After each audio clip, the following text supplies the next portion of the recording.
Hi friends, జీవితంలో భయం లేకపోవడమే ధైర్యం కాదు. ఎలాంటి భయాన్ని అయినా జయించేదే ధైర్యం.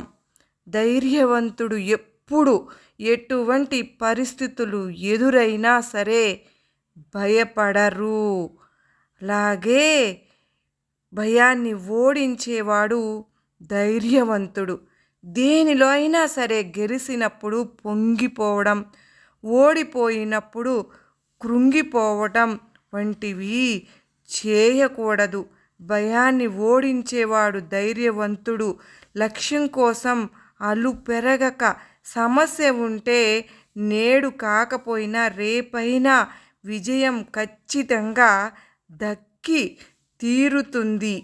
ఇది మిమ్మల్ని తీర్చిదిద్దేది మీ ఆలోచనలే. వందలో ఒకరిగా ఎప్పుడు ఉండవద్దు. 100లో ఒకరిగా ఉండడానికి ప్రయత్నించు. అలాగే దేవుని పట్ల నమ్మకం లేనివాడు నాస్తికుడు కాదు. తనపై తనకు నమ్మకం, ఆత్మవిశ్వాసం లేనివాడే నిజమైన నాస్తికుడు. ఓడిపోతాము అనే భయంతో ప్రయత్నించకపోవడం కంటే ప్రయత్నించి ఓడిపోవడం ఎంతో మేలు. ఒక ఆలోచనను స్వీకరించండి, దాని గురించే ఆలోచించండి, దాని గురించే కలలు కనండి. మీ నరాల్లో ఆ ఆలోచనను జీర్ణించుకోనివ్వండి. మిగతా ఆలోచనలన్నీ పక్కన పెట్టి ఆ ఆలోచన గురించే ఆలోచిస్తూ విజయాన్ని పొందండి.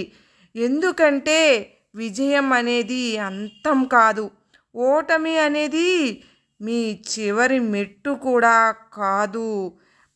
ఇంకా కూడా నువ్వు ఎప్పుడైనా సరే ఇతరుల సాయాన్ని నిరాకరించే స్థాయికి చేరుకున్నప్పుడే మీరు స్వేచ్ఛను పొందుతారు.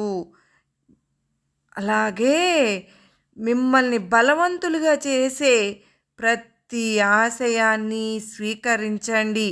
బలహీనపరిచే ప్రతి ఆలోచనను కూడా తిరస్కరించండి. ధీరులై ఉండండి. ఆత్మస్థైర్యంతో పని చేయండి. అలాగే మనిషి మరణించేది ఒక్కసారి మాత్రమే. పిరికి పందలు మాత్రం ప్రతిరోజు మరణిస్తూనే ఉంటారు. స్వయం కృషి, పట్టుదల, గట్టి సంకల్పం, ఈ 3 ఎంచుకున్న రంగంలో మిమ్మల్ని ఉన్నత వ్యక్తులుగా మారుస్తాయి. అలాగే నీకు ధనం మనుషుల్ని ఎప్పుడు కూడా సృష్టించి ఇవ్వదు. మనుషులే ధనాన్ని సృష్టించుకుంటారు. బాగా గుర్తుపెట్టుకో.